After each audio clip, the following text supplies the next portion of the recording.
It starts to fly.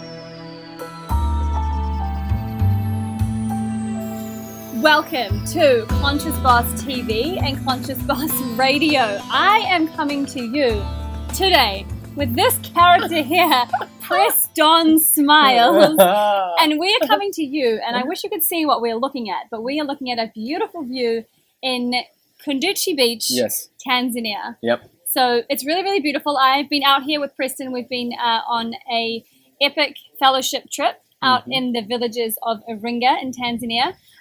Preston Smiles is now a part of EPIC, I do believe. Do you want to tell us a little bit before we jump into so many ways that we could go with this conversation? I would just like to say a little bit about how I know you, and then any gaps that I miss, maybe you can fill in. Because I think that in the coaching space, in the world that we both kind of operate within, there can be a lot of assumptions, a lot of confusion around what we actually end up doing, and especially in some of the work that you do. So Preston and I actually came into contact earlier this year as you were coming down to New Zealand with your beautiful wife, Alexi, to throw a weekend. Yes, she's supposed to be here with us at the moment, and she's very, very much missed. And so he was coming down to New Zealand to throw a weekend called the Bridge Experience, which I ended up taking. But I wanted to support them in the amazing work that they are doing, because I've been following you guys for a little while online, and you guys ended up coming down. We did a little event, Conscious Boss Clique, down in Auckland, then we did one in Australia, and now here we are in Africa. So it's kind of cool that you've let me sort of jump into your world and be a part of what you guys do. I want you out of my world immediately. I left space there because I knew that was coming. Yes. Right. What's going on, Conscious Boss Tribe? Yes, we're here in the beautiful Kunduchi Beach, also known as Paradise Beach. Is it? It's amazing, yes. Oh. I think we should show them just like a quick turnaround. They can see how beautiful this actually is. Boom, boom. Like, look at that. Like, take it in. What's interesting about this beach and about just this trip in general is this is not typical of what most people would assume Africa is, right? I have the pleasure of being married to Alexi Panos, who's one of the co-founders of EPIC, which is Everyday People Initiating Change. And this is my 4th year in a row coming to East Africa. We went to Uganda first and saw and spent time with the gorillas. We were literally maybe 5 feet away from them, which was really cool. It was one of the gorillas did that thing where he's like, and like, a few times. It's actually very frightening. It's like, whoa. But what I love so much about these trips and about life is that it's full of surprises, you know, and all of the preconceived sort of packaged ideas we have about Africa and children with flies on their face. Some of that is true. Most of it is not. This is a wealthy continent. Tanzania is a wealthy country, and which is why so many foreigners try to come and take the land. And they've been doing that since almost the beginning of time. So with all that said, we're in Africa. It's amazing. Most people here can't understand Emily because even my name. The people I'm traveling with. Yes, and she says my name. Preston, I'm Beach Des, Preston. My name is Preston. It's fantastic. She says advertisement for all of you New Zealanders out there. Anyone who doesn't know Preston, we are more like brother and sister than we are friends. This is what it is like, endlessly. It's nothing I can do is ever really up there. Advertisement. I'm a walking joke. Advertisement. Is that a new advertisement you put out there?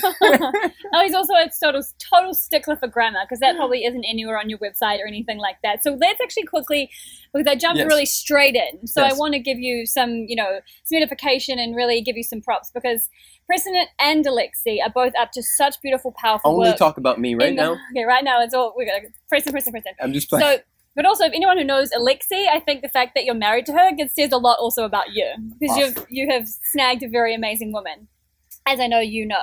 So Preston is an author, published author through Simon & Schuster with 2 books, one co-authored with your beautiful wife. He is obviously a global humanitarian through EPIC, a coach, transformational leader. I would like to say all around good guy, but I'm not sure if I'm quite willing to go that far.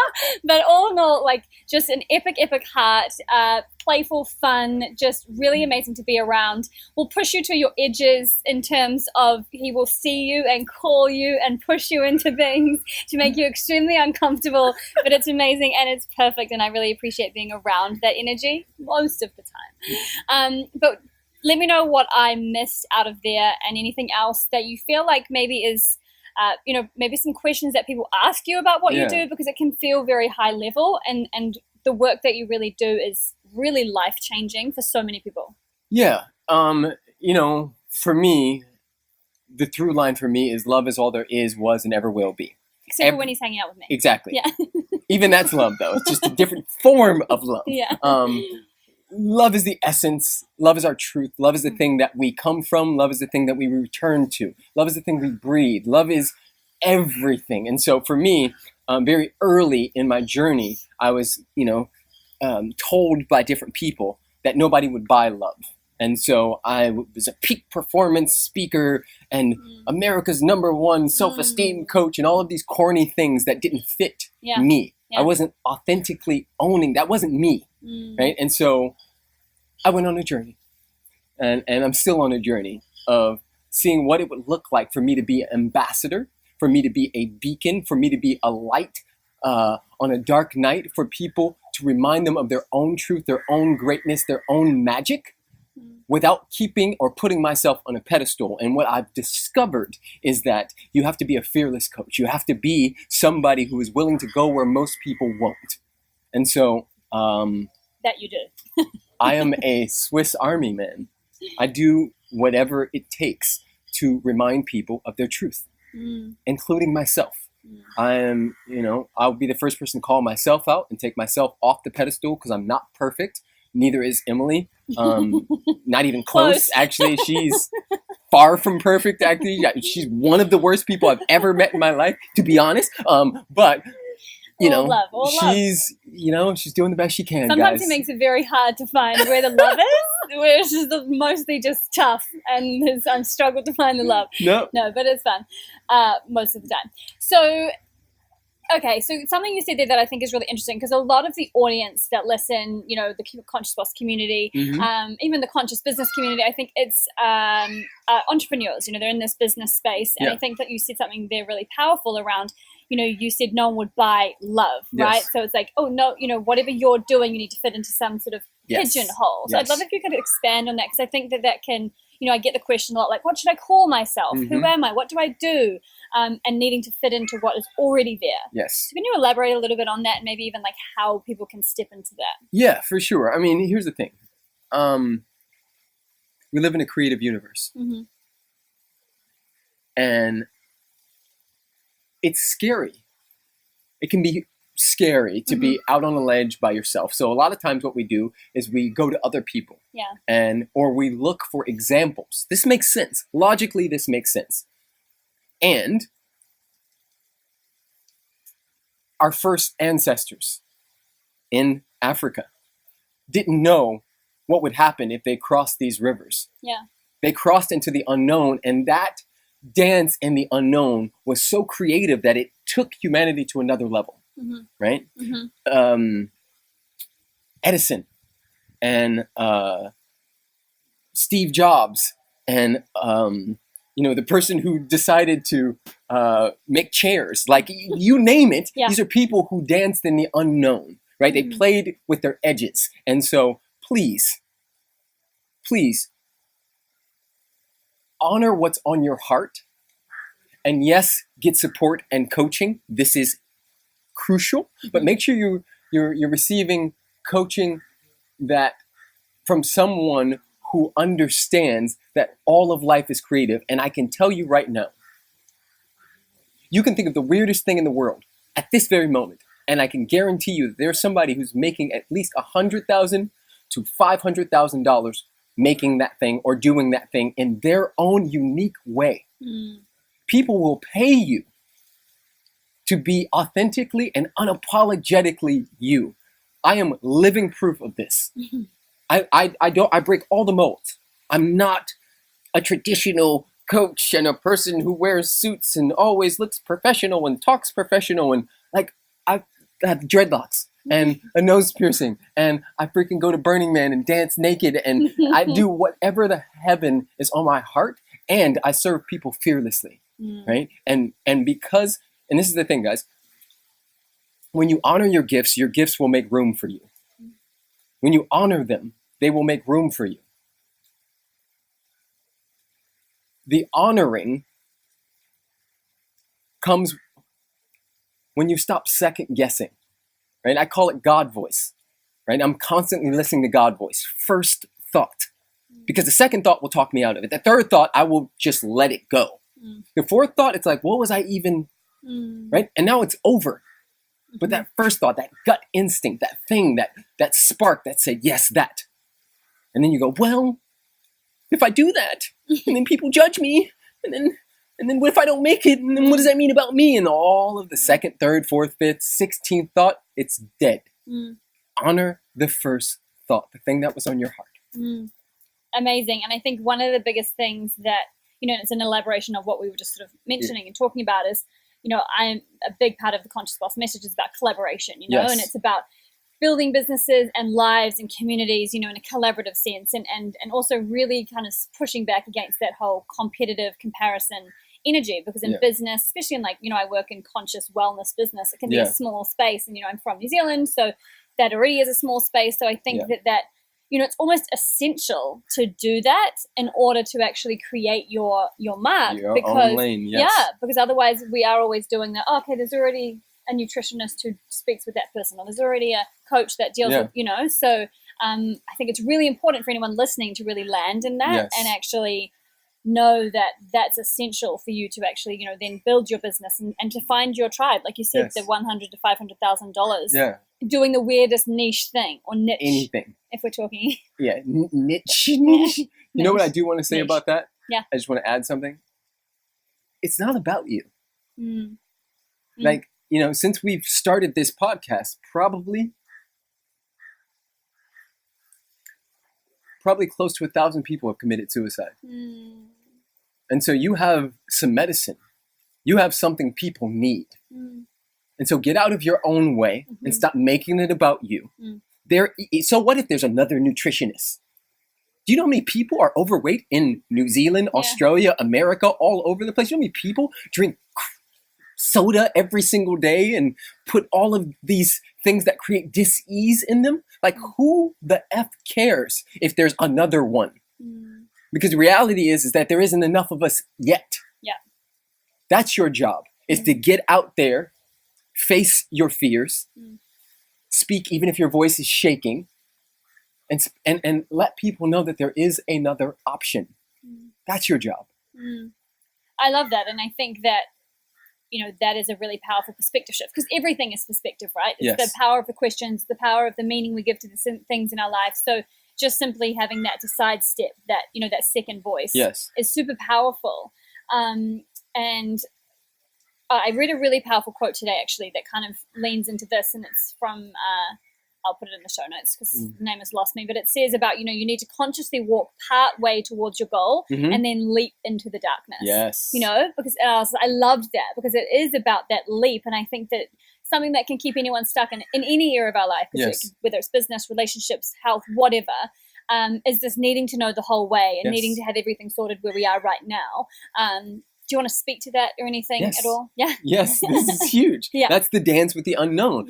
Humans, especially this human, we become a bunch of control freaks, and we want to know everything. We want to know every little detail because we want to avoid all of the pain and feel all of the pleasure and make all the money and get all the admiration. And that is literally impossible. I just want to let that land for a second, because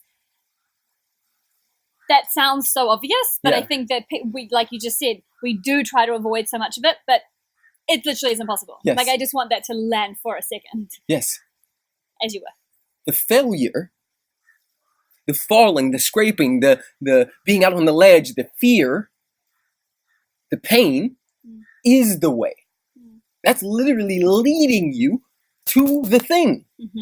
But so many of us want to skip that. We want to bypass? Yeah. How do I get around it? How do I make sure that I never feel uncomfortable? Right? This is not natural. This is something that is learned. Think about yourself as a child. Think about how many times you would try to put that puzzle together. Think about how many times you would play the video game or whatever it is. You would do it 100 times if you needed to. But something happens right around 9, 10 years old where we start to see, and we've been so programmed and conditioned that we become so self-aware that we don't want to try, because if I try and I fail, what does that mean about me? Especially if my mother and father have praised me for being so intelligent. Oh, you're so smart. Okay, cool. Well, that means I can't do anything that may jeopardize my label. Yeah. Exactly. That's a really powerful one. Yeah. It's interesting. And the moment you know, that becomes your work. Where am I still not willing to look stupid, to be silly? Where am I unexpressed? This is why people pay me. I'm not saying I'm the most expressed person in the world, but I gives no. He really doesn't. Like, it's just not. And that's something I had to learn. Relearn. There we go. I had to relearn it. As a child, free, wild. 8, 9, 10,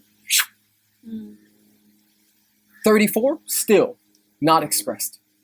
It didn't happen. For me, literally, in the last 2 years, I have just went from, and it's been a progression, but like in the last 2 years, I've gone bonkers. Because there's some photos, you say 2 years, but there are some photos that we've been looking at over the last few weeks of him at a younger age. And you look pretty expressed in some senses. Yeah, well, yes. No, artistically, I was definitely expressed. Yeah.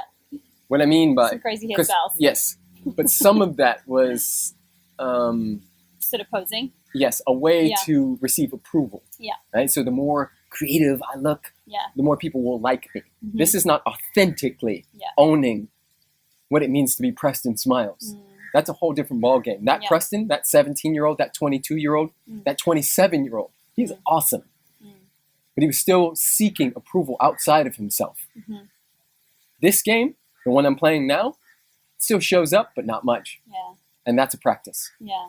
So talk to me about that, because I think that's really important around the practice, because a lot of the stuff, it's amazing, these concepts of being fully expressed and being, expanding our self-worth and all of these things. It's great. So when we talk about the practice, what are some maybe of the key things that you've done, or even some of the key things you ask people to do to step into that? Because I think, one of the biggest things I see from the women that I work with is the fear of being seen. It's the, fear of putting themselves out there, especially when we're talking about business. Yeah. But that can show up in other areas, right? So, I have that, but it's not in business, it's in other areas. Yeah. So, which Preston is constantly pushing me in those areas as well. So there's those. So how do we actually get there, right? Yes. Yeah, because I have some ideas, but I'd love to hear some of the ways that you. For sure.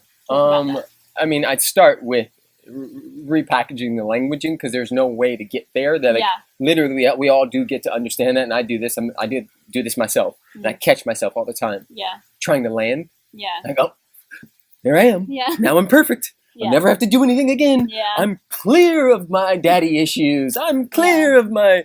Nope. This is a forever unfolding. Yeah. That's the purpose of life. That's how we evolve. Right? It's an involution. And that involution creates an evolution. And that evolution creates a revolution when a bunch of us do it together. Wow. Right? That's the game we're all up to. This go around. Now, practical steps and tips. Number one is decide. Yeah. Decide that you're that you can. Number two, put it in your calendar. Like, make room and schedule your breakthroughs. You can do that. Yeah. You can literally schedule in time for you to just sit in nature. Yeah. And have that be as important as you answering 150 emails that don't mean anything. Like, I literally schedule in play. Yeah. That's a part of my life. Really important. I listen to really uplifting content every day. I mean, realistically, if we're talking about audiobooks and physical books, I probably read 3 books a month. Yeah. And I reread them over and over and over again. And then play with your edges. You know, like if you know that you're uncomfortable at a 9, move into a 7. You know what that means for you. If it's, you know, your sexuality. And which is a lot of people don't understand that our sexuality is connected to your business. It's connected to everything because everything is touching everything. So let's just say that you are suppressed as it pertains to your sexuality because of some early childhood traumas or something that happened in college or whatever the case may be, because these things happen. If you're uncomfortable with intimacy, right? Like I've created something called Man Cave that's coming out very soon for men around this very subject, right? A lot of men, and I was speaking about this on my Facebook Live the other day, a lot of men don't know what it means to make love.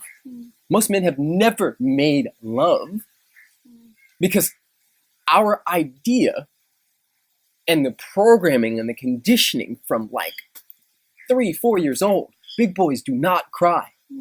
And by the time you're 8, 9 and you're in sports with a bunch of other dudes, you are a pussy or a faggot if you are crying or showing your emotions. And so we become very distant from our hearts. And then you put us with a little girl or who's been taught the exact opposite. And that little girl is now 24. And that guy is 26. He still doesn't know his heart. And you have them have sexual relations. He doesn't know how to tap into that intimacy place. And so... And she's trying to be something totally different as well and completely disconnected from what she needs in that moment too. Yes. Yeah. Everything is touching everything. You know, a lot of people, and I'm sure they come to you because they come to me as well with business questions, and I always revert it. So what's going on in your personal life? Yeah. Because yes, we can check off a bunch of boxes, but you'll never truly feel fulfilled. You'll be chasing the check marks. Yeah. And there is a way to have the things, but not matter. Like, you know, I'm not a millionaire yet. But Depends when this is. No. Yeah. I'm rounding the corner. Yeah. You know, this year. And so what? I've been wealthy before those quote unquote $1 million came in. Been wealthy, been rich. That's something that everybody, in my opinion, that's the thing to be striving for. Yeah. Is to be above this idea of needing to finally make it, to finally land in order to be good enough for your friends, your family, etc. I get it. I catch myself in this stuff. Yeah. It's human, right? Yeah. Yeah. I think it's real. I mean, that one in itself is so important because and I'll speak from experience. It's a huge thing for me is the achievement, right? Achieving, but that never ends. Yes. Like it's just okay, cool. As soon as you get that box, it's another one, right? Yeah. Like my big goal for this year was to get to 6 figures, you know? Cool, did that in 6 months. Now it's like, great, next. And you have to be so conscious of that because it is literally a rabbit hole. Like this is never ending. So I think that and you know, like you said, with the scheduling play, is such a big thing that we actually, you know, we all get to do and have to do. It's even like coming here, right? Like this is a long time that we've all taken out. There's about 5 of us traveling, all, you know, managing our own businesses, and you know, it's a big. There's no Wi-Fi here really. We've been in villages all day, you know, doing amazing work, but getting home really tired. Yes, it's a commitment to be here, but it's scheduling it in and taking care of things because this is, like you said, this is where the wealth comes from, right? This is where, and like you sort of referenced at the beginning, talking about the African culture and the community, like, and this is the first time I've, you know, experienced it here in Tanzania. Yeah. But just that, you know, because we're in villages that have no running water. That's why we're here, is to create, you know, wells through EPIC for clean water for these villages. You drive down these crazy long roads, people that have never ever left their village in the middle of nowhere, barely any food. All the children and people are dirty, dry skin, you know, rotting teeth, no water, none of that stuff. But their spirit, happy. You know, just joy. and I'm going to put some of this, actually, I'm going to link to some videos on here so you guys can actually really see what we went through. Because they're singing, they're dancing, they are so connected. And that's one of my favorite things, is connection and community. Yes. And the spirit that they have here is huge. And this is, I think, a big part of how, you know, because so many people still want the how, Yes. you know, how we actually start to cultivate that experience in ourselves, because that is feeling that and seeing that and giving the reference point to everything else that we're going through in our life. 1000%. Yeah. Awareness always comes before choice. And so, you know, some people think that the how needs to be 1,000 things on your to-do list. And sometimes it's just aware. Yeah. Like for me, you know, if I can catch a limiting belief, let's say one moment after, that's something to celebrate. And if I keep celebrating those, guess what? I'm creating something. I'm literally raising my vibration, because celebration, right? When we celebrate and there's so much energy and everybody's smiling, what does that feel like? Oh, that feels good. Yeah. Right? If I keep stacking those on top of each other, I've now created a new normal that has me vibrating so high that people literally come from miles away and say, "What are you on?" And tap in. I'm on love. I'm on celebration. That's it. And there's always so many segues that we can take, and trying to keep a straight line is nearly impossible. So, but we were talking about this yesterday at lunch around celebration. So that just brought this to mind. And I think it's an interesting conversation, especially around the, the achievement thing, also the masculinity piece, but also just even creating the space for that in our lives. So we're mentioning and we're talking about how little any of us, or high achievers, or even just men as well, having the context to actually celebrate. Like, so many of us are just in this robotic mode in our lives, I think. And these are, like you say, these higher vibrations that we can tap into. But it was interesting, because I think it would be an interesting conversation, that what you were bringing up yesterday around men and having that ability to celebrate. Like, what does that even look like? We were saying, what does it even look like for most men have no clue. Yeah. How to celebrate. And I was mentioning that I'm in the work, and it's a challenge for me. Yeah. Because, you know, like, what does a man do? Like, yay! Like, that's not practice. That's not something that we regularly see. The only time it's okay for a man to celebrate is in sports. Yeah. Right? Even getting the big raise, it's like, yeah, I got it. Now I got to get more. Yeah. You know, it's like this constant pushing forward. What's interesting is that, especially I find in New Zealand and Australia, is that has bled into the women. Yeah. And I find that there's not as much space for the feminine. There's not as much space for flow. Yeah. And for allowing one's emotions to come through. Right? And I think we're all relearning. Yeah. I think we're all remembering that something's not working. Something is not working in our society. A lot is, but some things aren't. Yeah. And so, yes, it's men from so early on are conditioned and programmed not to allow themselves to fully experience anything. You know, even and I was saying this in reference to sports, you make the basket, but as soon as you make that basket, the opponents are now coming back. Yeah. And so there's not, you can, and then you're back. Yeah. Yeah. You're back on the game. Defense. Now what? And so you take that and put, you know, that same young man, and now you put him in a corporate job and in a relationship. Yeah. He doesn't know how to do it. It's just so foreign. Yeah. This is a really interesting conversation, because I got interested in this conversation around masculinity late last year when I went through a breakup, because it was really interesting to me, and I think that was actually around about the time that I came across you on a podcast. But I think it's really interesting, because I think it can be easy to go, okay, cool, that's a man's conversation. Yes. You know, and then feminine, okay, that's a woman's conversation. And I think that that's what's actually caused a lot of, you know, where we are societally in relationships and in the business scope, you know, with the masculine and feminine separation. Yes. And I think it's a really interesting conversation for women to be a part of in terms of the masculinity piece, and same with the masculinity, you know, men in the female conversation. Because I think there also is this kind of mindset that masculinity equals man and femininity equals woman, right? Yeah. So, what do you sort of, because it's all very well, again, like, and I'm on the side of the spectrum, and I know you know this, like, I'm a lot more in my masculine, right? And so it's actually, it's hard, or it feels hard, to go into that space. Yes. Just as it's, hard surely for a man to come into the feminine. So how do we kind of, and again, there's the how, but sort of, and again, I guess it's awareness, but sort of start to lean into those edges, because it is uncomfortable, because it's so far into what we know. For sure. Yeah. For sure. And how can, I guess, we both support the other one, in doing so? Yes. This is where I'd start. Yeah. And let's just take you, for it's example. It's a huge question. Okay. What you experience for yourself is not who you are, it's who you became. Yeah.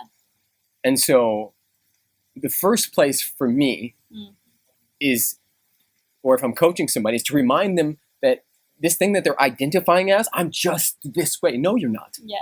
That's who you became to protect yourself. That's where you had to go based on the set of circumstances called your mother, your father, your environment, your school, your church, whatever it is. That's where you had to go. Yeah. And that has served you to a point. But what got you there will not get you to the next stage. Yeah. And so we start there. We start with, okay, so this is not who I am. I am infinite. I'm a whole soul being, which means I hold the yin and the yang. Both. The yin and the yang. All of us do. If this is about evolution, if this is about being the best version of myself, then for me, and let me just talk about myself, for a very long time, I identified with extreme masculine. Even though I was very creative, which is more of the feminine, because just for definition purposes, right? Because there's many subsets of this whole conversation, and we could do this for another hour and a half. Yeah. The masculine, logic, reason, structure. The feminine, creativity, flow, intuition, right? I tended to play over here. I did, even as a child, I don't even remember ever, believing in ghosts or Santa Claus or anything. I was very logical, right? Because I had older brothers and sisters and people who kind of essentially was like, that's bullshit, don't believe. And so very early, I learned to become this way. And so the game for me, once I had an awareness that this is what's been operating me, was to keep just moving the needle just a little bit, just to see what it would look like, for me to relinquish some of that so-called control, for me to let go of being right. That's the biggest drug in the world, by the way. Being right. For me to let go of being right and to see what would happen.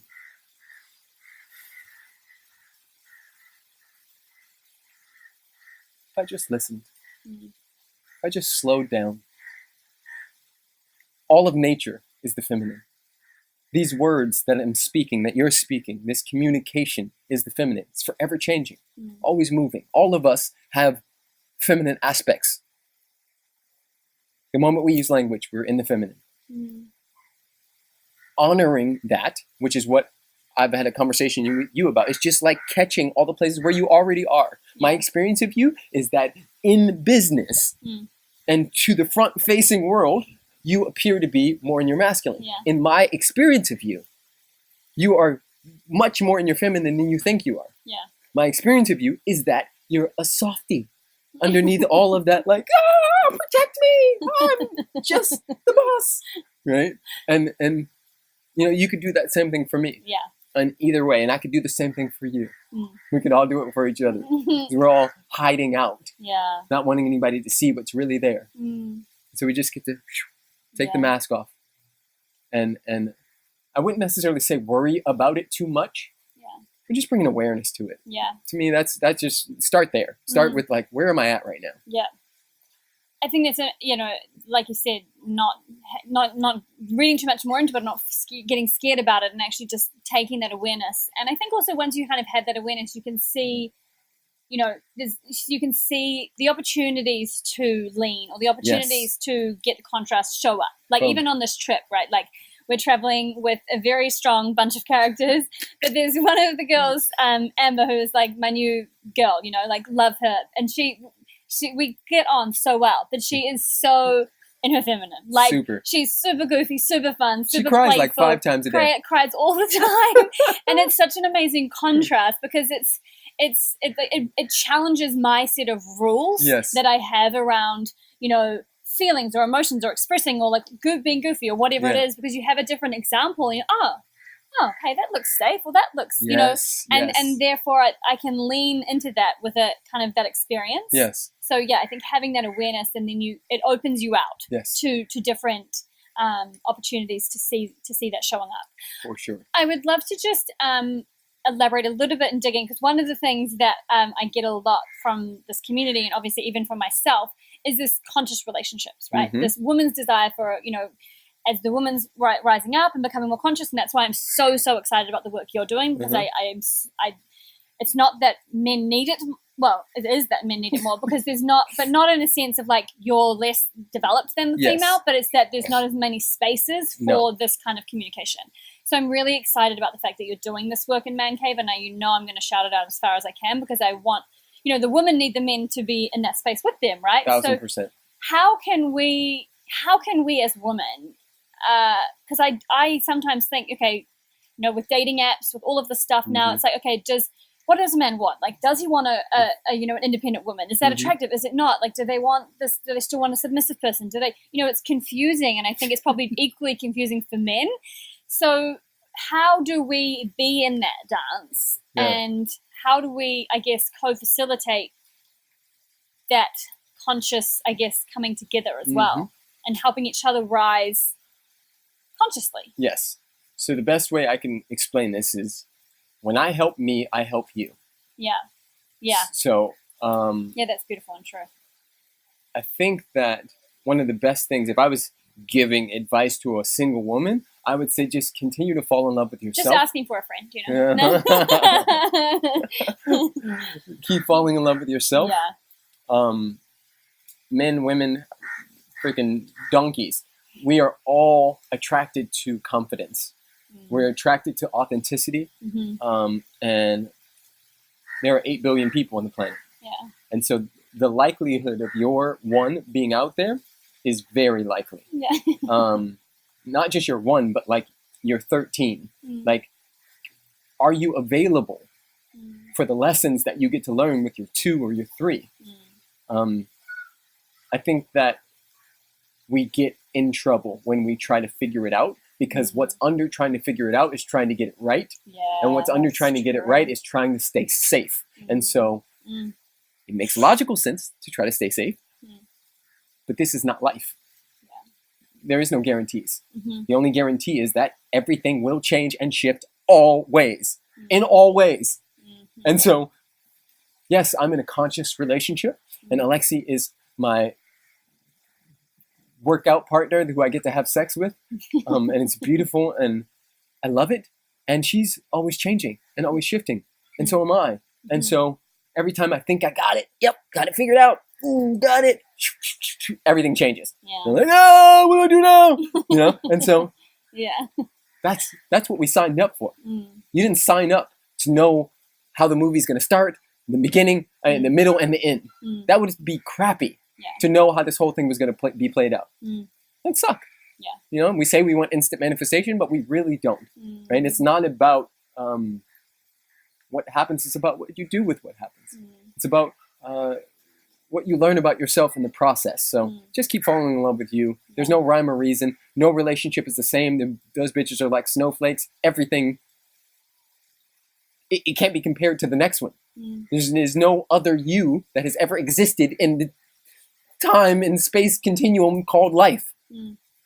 And so nobody even has the right to tell you about your relationship, let alone tell you how to get one. Dudes and women, a lot of the times, think with their genitals, because we are sexual creatures. That would be the only thing I would say, is slow down. Slow down. Especially on Tinder. Tinder. Or any of these other dating apps. Just slow down. See what's really there. You know? Dudes will wait. We'll wait. And, there's something that happens when you exchange energy in that way. Yeah. When you let somebody enter your body, Mm. and do that dance, which is sacred and beautiful and special, you also exchange and you become them for a little bit. You take on some of their energy. And so slow down. Make sure that's the best choice for you. Yeah. Yeah, beautiful. And I think that's something that you said there, which is really empowering and powerful, is just the falling in love with you. Because it's, and again, some of these things can, I think we can become creatures of new, right? Like, Yes. give me some new information. Okay, give me something different. And it's like keeping it simple and coming back to these really core things is actually, we're in the power seat when we know it's only about us, right? Like if we have to think, okay, I need to go and be that for this, or I need to make that happen. It's like just creating the ultimate space. And you guys speak about this as well, about becoming the space to hold what it is you want. And so many of us, I think, want something that we're not ready to hold. Yes. And I'm getting wary of time, but do you want to speak a little bit on that? Because I think that's really powerful, because again, it comes on what you're saying there around slowing down. Yes. We're in such a hurry, right, to get things, and we don't even know that we can hold those yet. Yeah, most people can't. Yeah. Like think about how crazy the world would be if you just was like, I want an elephant, and then one just appeared. Like, what would you have the infrastructure to actually take care of an elephant? Like, what at what cost? Yeah. At what cost to the environment, to yourself, to your friends, to your family, does you having that elephant, that Ferrari, that $100 million business, that relationship, at what cost? That's the question we all get to sit in. Most of us cannot hold what we're actually claiming we want. And that's the whole point of this thing, is you have the desires. We will always have desires. As long as we are humans on the planet, we will always have desires. That's the thing that pushes us forward. That's the thing that creates, right? We're creative beings. The question is can you discern? Can you sift through those desires and catch whether this is just another passing desire based on the Instagram models that you saw, based on all of these other commercials and movies and the person you're comparing yourself with? Or is this something? Is this the medicine that the world needs? Is this something that you are willing to do the deep work for? A lot of us want the short-term gain. But like, can you sacrifice the short-term game for that long-term? Can you be the tortoise? Because we know that the tortoise wins the race. But so many people want to be the hare. We want to get out and get it. And so, yes, it's not a matter of becoming, it's a matter of revealing. And that revealing, that process, as long as we're on this planet thus far, takes time. So slow the heaven down. Slow down to the speed of wisdom and listen. Everything you've always wanted is on the other side of you being silent and allowing the knower, source energy, God, Buddha, Allah, Krishna, Preston, whatever voice needs to come through. Preferably not that voice. I'm not sure how many people call them inner voice Preston. Actually, maybe. It would probably be quite a good guiding light, actually, that People I could use lots that. of times. Yeah, actually. What would Preston do in this moment? Could be a powerful question. Look, it's, like I said, there's so many ways this conversation could go, because there's just so much, and there's so much richness that I would love to share with these guys. And I think it's, like, if you could boil it down, to what you most want people to know.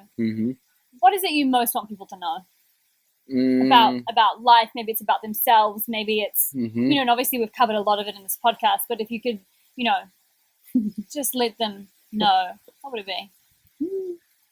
I would remind people that if you're not having fun, you're missing a lot. Yeah. Like,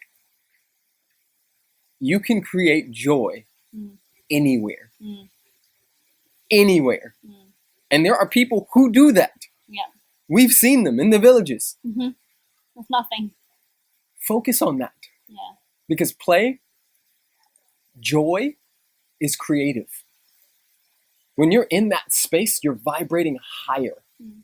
And from that higher vibration, I lived in Venice Beach in a 2-story building, and and the bottom is where we parked our car. So it's really 3 stories, right? And so we go down in the basement. And when I was in my house, the signal on my cell phone, very strong. The moment I would go down to the parking garage and get in my car, there would almost be no signal. And so for me, this is a metaphor for life, right? The higher you are, the higher you're vibrating, the stronger the signal is to the source. Whatever that is for you, whatever name is on the door for you, not married to. But we all know that there is something beyond what we know in our logical human sort of understanding. And so just keep reaching for that part of you that's still innocent, that's still pure, that still only knows love. You know, there's a part of all of us that has never been hurt, harmed, or endangered. And if you can just keep searching for that thing, it will reveal itself as you. Yeah, that. Amazing. So good. It's so good. And the thing is, as well, is it's just that there's like this energy. And I think that that's something that I respect so much about you and Alexi is that, you know, I've been through a lot of the work that you've done, you know, that you facilitated, and it's really, really powerful, but also just, it is about who you guys are, you know, like who you be, right? We hear that a lot, and it's just really the embodiment of everything that you teach and what you share, and actually being that. And I respect you both immensely for that, because there's a lot of people that talk it and aren't necessarily walking that. So I respect you both a lot for that. Before we wrap up, just share with us, I want you to talk a little bit about Man Cave. Just share with us about, you know, who that's for, because, you know, I'm a huge believer in getting behind this as much as I can, because I think it helps women just as much as it helps men, and I want that this to be shared. So who is it for? You know, what are they going to get out of it? And anywhere else that we can get with you and around what you're doing. Yeah, so Man Cave is a place for guys to, you know, feel free, to have conversations, to grow, to expand, to elevate their consciousness, to a place where men can really go there. You know, we hear about locker room conversations, and here's the beautiful thing about Man Cave and about why I chose, or it chose me. I do the work and continue to do the work. I know I'm not perfect. Definitely not perfect. Not close to it, but not like, not even close. I've been such a dude, such a quote unquote man's man, that I understand from the depths of my soul what it feels like, what it to not have a space. There was a statistic recently that basically said, you know, 1 out of every 2 dudes don't actually have friends and don't actually have a space where they can go to, right? We're missing our fathers, our grandfathers. We're missing a place for the tribe to meet up in the wilderness and talk about these things. Dudes are watching porn and jacking off and doing all this stuff to check out of life. Why? Because they don't have a place where they can learn, where they can express what it feels like to be with a woman who's in her power, who doesn't know how to be with a man, who has never been taught how to be a man.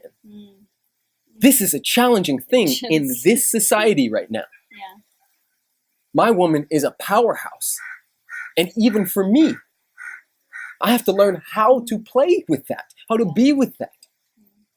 And so, yeah, Man Cave, you know, the modules are sex. And under sex, we'll talk about intimacy, masturbation, anything, you name it, we're going there. Real talk. Money, we're going to talk about manifestations, we're going to talk about stories, we're going to talk about the hunter-gatherer and how men have lost that. And then power. It's a big one. You know? Yeah. What it means to be in your power. Because there's a difference between force and power. And a lot of men have tasted it, but they don't live there. And so there'll be experts, there'll be women coming to have these conversations, but for the most part, it'll be the fellas going there in every way possible. And there'll be a 4-month course for now, where I'll take about 50 men, and we'll down the rabbit hole. Yeah, we'll do the deep dive. Yeah. For I'm sure. so pumped for this. I'm really so pumped for this. And because one of the things that I feel is, missing, or not necessarily missing, but I think there's a lot of power in, is having the embodiment essentially of, where it doesn't feel like there's a trade-off. So, for example, talking about masculinity and talking about all of these things and going deep with the feelings and the emotions and essentially tapping into the more feminine side of masculinity. Yes. But also not feeling like that has to look like it's, someone who also has a really hot woman and is building a really great business and has got mates and travels the world, like that that role model, and same for women, right, where it doesn't have to feel like there's a trade-off of being in feminine and being in talking about spirituality and whatever it is. So having these places where it is, quote unquote, I guess, attractive or obtainable or it feels, exciting to have that. And that's why I'm really excited that you're leading that, because I think that there's necessary to feel like we can have that and not feel like we have to lose other things, like material things or traveling, those other things that we still want as humans to experience. For sure. So I love that, and I'm going to be shouting from the rooftops, and I think this benefits, I know this benefits women just as much as it benefits men, because we want to be in that space with those men as well. So thank you for doing that work, and I'm really excited for anyone to get around that. And also for anyone in across the world, you're about to be, because this will be coming out shortly, so you're going to be in London, I believe, as well, doing the bridge experience. London, Toronto. Okay, dates? London is August 4th and 5th. Toronto is August, I believe, 19th and 20th or something of that nature, whatever that weekend is. And then we're going to Burning Man. Yes! Woo! Oh my God, we've been talking about Burning Man. I'm so excited for this. Also, just quickly on that.